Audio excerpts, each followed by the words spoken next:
If you are someone who can't handle hearing the R word, then you might want to skip this video because I use it extensively.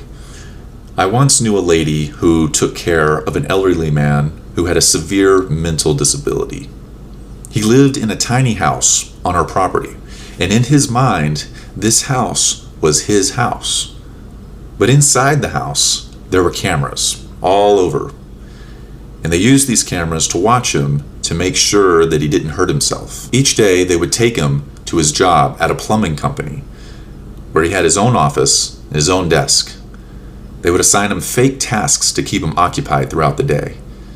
And he would sit there and he would struggle and he would shuffle through these papers and try to figure out what it is that's going on, all these fake problems. He would work all day, stressing and trying to solve these problems, and he had no idea that none of it was real. He would come home each day and he would say, "Man, what a hard day at work. Sure is good to be home." But none of it was real.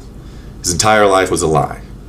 His whole world was just created by people around him to try to make him feel normal. Another time, many years ago, I rode up to Scottsboro, Alabama with my father and my uncle to see my grandmother. She had a few other guests over as well, and amongst them was a man from her church. This man had a severe mental disability as well. It was really bad. It was so bad, in fact, that he was incapable of keeping his tongue inside of his mouth. And it was really hard to look at. Around this time, he was practicing a song that he was going to be singing for his church. And he wanted to perform it for us. The song he chose was Amazing Grace. Now, if you grow up in the South, Amazing Grace is one of those songs that you hear regularly. There are countless renditions of it, and it's a beautiful song. But of all the versions that I've heard, the one that will stick in my mind forever is the one that I heard in my grandmother's house that day. And not because it was good, but because it was awful. It was so bad. It was one of the worst things I've ever had to sit through. It took an immense amount of discipline for me not to get up and walk out. Mostly because I was trying really hard not to laugh.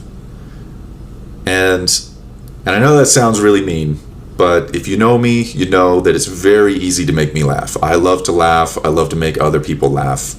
And that sometimes leads to me laughing in inappropriate situations. I can't help it. He was standing there, he sang Amazing Grace, and it went on forever. It was probably at least close to 10 minutes. He sang verses that I had never heard before. And at the end, everybody clapped and told him what a good job he had done. But I didn't, because I thought it was awful, and I didn't want to clap because I didn't want to lie to him. I didn't want to say, "That's good." But I mean, I guess technically it is good because he's overcoming such a great challenge, and he's still able to stand there in front of a room of people and sing Amazing Grace. That's something I could never do. I could never stand in front of a group of people and sing Amazing Grace. Everybody clapped for him. They all told him what a good job he did. And this man thinks that he actually did a really good job. He thinks that he crushed it. But he didn't. And I imagine his entire life has probably went like that. People's always telling him what a great job he's doing with every little thing that he does. And he has no idea that he's retarded.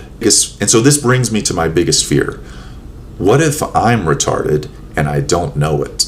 What if everyone's just being nice to me? What if everyone just feels bad for me, and so they just kind of laugh along with things that I'm saying? And really, it's not that they genuinely like me, it's that they pity me. What if my whole world is fake? And so I set off to prove to myself that I'm not retarded. First thing I did, I bought a motorcycle and I learned to ride it. Because surely if I'm retarded, I wouldn't be able to figure out how to operate such a complex machine. With the balance and the gears, and how does a clutch work? And so after about 3 days, I had kind of figured out the basics and I was ready to go out on the road. And my first time out on the road was absolutely terrifying. But over a few weeks of riding around, I ended up becoming very comfortable with it. And now riding motorcycles is literally my favorite thing to do. It is so much fun. But I still wasn't entirely convinced. I was living in a world that was propped up by my family. Anything that I needed was always provided. And so I was wondering how much of what I was doing was real and how much of it was only possible because my family was there to back me up. So So what did I do? I flipped the script, I hopped in my van, I drove 2,000 miles across the country, far away from anybody that I know, just to prove to myself that I'm able to fend for myself. In the old days, young men would get to a certain age and they would go off into the wilderness. They'd try to survive. And I guess what I'm doing is kind of a version of that, but in a more modern way. Sometimes I feel like I'm not a real person, like I'm almost a person, like I'm out of the loop somehow. It's almost like everybody knows something that I don't know. And I'm trying to figure out what that is. I see other people, they have a lot of success and things seem effortless to them. It's like, I got a really good job, and then I met my wife, and now we have a bunch of kids, and we have a family, and we have a beautiful house and a dog and everything. Meanwhile, I'm here, I'm riding around in a broke down van, working at Lowe's, living in a motel. And I feel like I'm a relatively smart person, but for whatever reason, I can't figure this out. And so that's, I guess, what my life goal is to figure that out. And I don't know how I'm going to do it, but I feel like it shouldn't be this hard.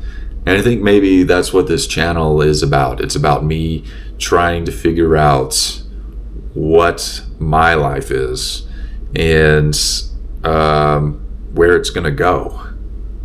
Because I have no idea. Like, how does that happen? I don't know what's going to happen 6 months from now.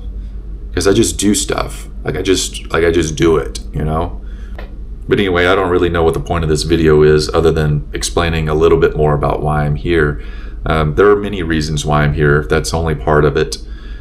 But I guess really what I'm doing is I'm just trying stuff and hoping that something works out for me.